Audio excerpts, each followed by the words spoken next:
Typically, when we think of installing a swimming pool, most of us are thinking spring or summer.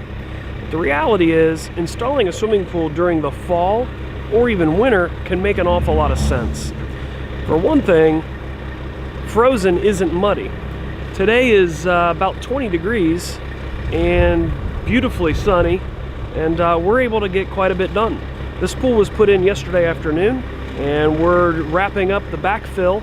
And as you can see, we've got a pretty good handle on the grade as well.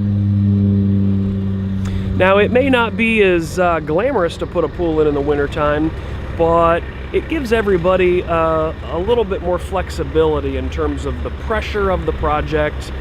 I wouldn't say we're taking our time, but we're not moving as quickly at a rate that we would in the summertime.